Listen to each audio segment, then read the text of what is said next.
It's Tuesday afternoon, the sun is shining, birds are carrying on like crazy in the big maple tree out front, and I am walking from my house toward my car with one hand holding my car keys and the other hand carrying a bag of groceries. I pass from my front yard to the street, and halfway between my car and house, a woman I've never interacted with, never done anything at all to hurt, shrieks a single venomous word, pedo, across the street, at me. The sound of the word is so incredibly loud, a mail carrier stopped midway between our houses, as if on pause to figure out what was happening. It's the second it shifted something inside of me irrevocably. It's the exact moment I went from the weird quiet girl who minds her own business on Maple Court to somebody with a file number at the precinct. My name is Emily Carter. I'm 34 and work remotely for an insurance claims company. My biggest complaint about living on Maple Court until last spring was the sheer sonic assault of my upstairs neighbour's washing machine at 2 a.m. when it decided to rage against its equilibrium. I rent a small duplex on a street in Dayton, Ohio, where the main form of currency seems to be whether or not your house has a porch, which the majority do, and who can outdo the neighbours on porch decorations, flags versus wind chimes, a ceaseless battle. I ended up here after a nasty divorce 3 years ago. It was a cheap and quiet place to start over, and for a good long time, that's exactly what it was. Until the Hendrickses moved in across the street. They are Donna, who's probably in her mid-40s, a chain smoker by anyone's standards, and her daughter Ashley, a 19-year-old who seems like she might have flunked out of Wright State after freshman year. They immediately set up permanent residency on their front porch, folding chairs, coolers overflowing, a Bluetooth speaker blaring the same few country anthems on repeat, and people milling around their house constantly. I'm not saying I'm Mrs. Manners. I mind my own business and I don't have a problem with people who like to live life with the volume cranked to the maximum. My problem was I soon became a central part of their nightly entertainment system. It started off relatively innocuously. "Hey Blobby," when I retrieved my mail. And within a week, something taped to my door. I could probably guess who sent it, but I don't need confirmation, frankly. A sealed Little Debbie Christmas tree cakes cake box with a hastily scrawled, "Thought, I might want these lol," written in blue ink on the outside. I tried to brush it off. I can take a joke, right? I'm a grown woman, both physically and financially. I've been fat girl my entire life. It's annoying, it's not pretty, it certainly doesn't flatter, but it's not something that sends terror down my spine.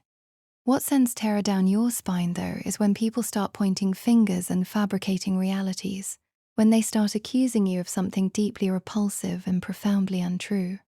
First, to lay some groundwork for you. My weekends are dedicated to a youth mentoring program run by my church.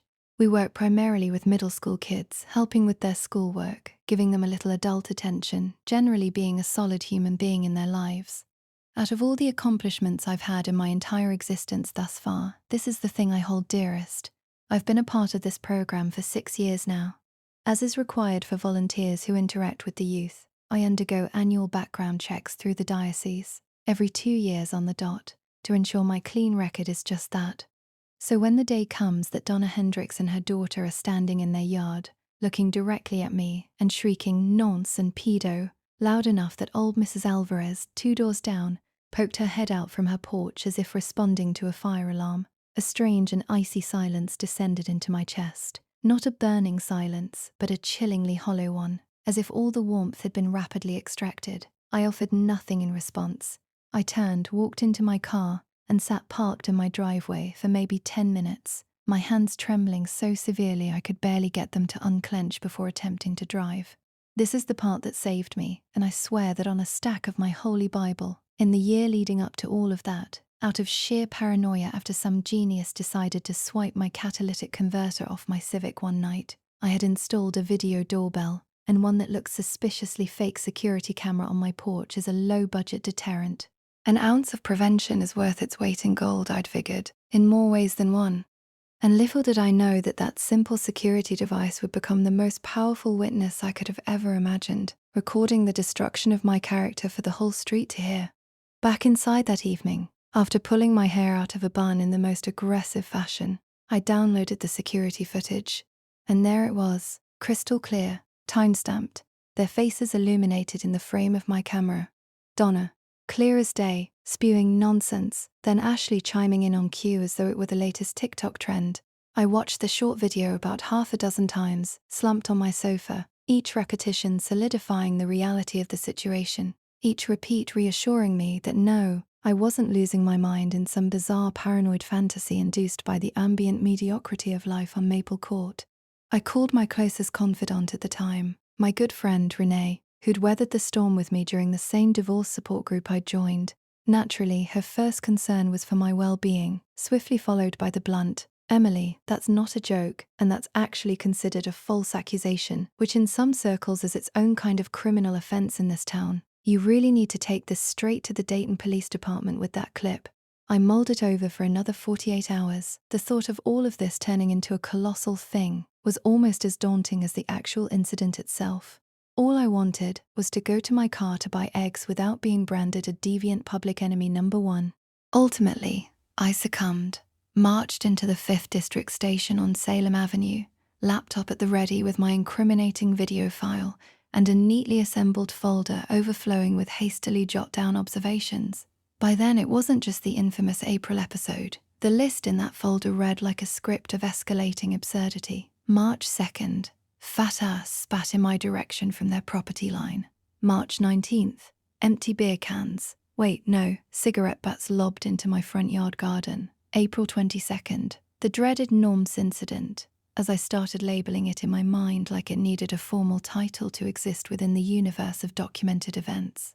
Officer Delgado, the arresting officer and the recipient of my tearful but steady narration, reviewed the video with the calm efficiency of someone accustomed to the surreal nature of human behavior. He then posed a question that remains at the forefront of my mind. What sort of resolution were you hoping for today, Miss Carter? And to the best of my ability, with every ounce of earnestness in my weary body, I told him the truth. I am not looking for anyone to go to prison or to destroy another human being's life, I'd said, the words steadying me. I simply want the verbal harassment to stop, and I need to be able to access my own property feeling safe and secure. And that honesty, more than the video clip itself, more than my impeccable background, I believe, is what prompted him to act. Because I hadn't demanded vengeance, hadn't even implicitly threatened violence, and because my request was not unreasonable, the city attorney's office decided to pursue a 2-year community control order for Donna Hendricks, essentially a stringent no-contact and no-harassment directive, punishable by direct court appearance for even the slightest infraction. Ashley received a formal verbal warning for her part, which was also logged to her name under a shared file. For 3 glorious weeks, it worked. Not a single unpleasant word was shouted, no more discarded ciggy butts. I even started to feel a sliver of normalcy return to my days and began to truly believe maybe people could actually learn. I was wrong, but not necessarily the way you might expect. See, I hadn't gone to the police with nothing more than their behavior. One more thing had been chewing at me the whole time, a fact I hadn't originally intended to play. Donna and Ashley lived in a property that's managed by the Greater Dayton Premier Management Housing Authority, and it falls under Section 8 housing. And every lease agreement for subsidized housing like that has a section devoted to not disturbing the peace of your neighbors. Renee had also indirectly brought this to my attention. You know, if they're in subsidized housing, there's an entire department that regulates their lease and makes sure they're on their best behavior toward neighbors. That sat with me for another day or two because it seemed like overkill, a bigger hammer than I wanted to bring down. However, around early May, just a few weeks after the period of relative quiet began, I started hearing Donna again. Not directly targeting me, not yelling at me over the fence and back, but on those warm nights, I'd hear her carrying on through the open windows about that fat witch across the street for tattling on us, and working herself up again, this time talking to the people on her porch. I really did not want to wait to see if this next escalation would eventually involve shouting into my face again, or worse. So in that very second, I typed a letter addressed to the housing authority officer who oversaw their building. In it, I meticulously recounted the series of events, including attached evidence from the doorbell footage, along with the notice of the protective order I'd already filed with the city of Dayton. My letter prompted an investigation into their housing, and about 3 weeks later, at the beginning of June, a compliance officer by the name of Carol Reyes visited their unit for a home interview. While I wasn't present for this, due to information I later uncovered, I do know what happened next. Upon attempting to serve them with a notification that their tenancy would be under investigation and had 60 days to correct the violations or move, Donna became enraged. In her frenzy, she began shouting, pushing Carol back so hard from the doorway that the compliance officer stumbled backward off the step. Ashley joined in, even being physically aggressive, grabbing at Carol's paperwork. Realizing the immediate danger, Carol immediately called 911. At that point, the Dayton Police Department responded. This time it was a different set of officers from their patrol unit, responding to reports of assault. As the officers moved to separate them, to defuse the situation and call for calm, one of the officers could plainly see a mason jar, fully packed, sitting on the coffee table right behind the open front door. The officer had this jar right in plain sight. Ohio has a medical marijuana program for its citizens, but nothing that Donna or Ashley were doing could legally justify their marijuana possession, and they had a more than substantial amount, much more than personal consumption, and far more than that would grant any sort of legal exception. This added a serious marijuana possession charge onto the assault charges on the housing official. The details about what happened after the police response trickled through Maple Court with amazing speed. Mrs. Alvarez was texting me live updates from her house 2 doors down. A couple weeks later, the case appeared in the local court dockets, which is public record, and while I did keep a discreet eye out for updates, back in late June, Donna Hendricks had already agreed to plead to both charges of assault and possession. I showed up at one, but only because some small part of me wanted to actually see the thing put to an end, by eyes if nothing else.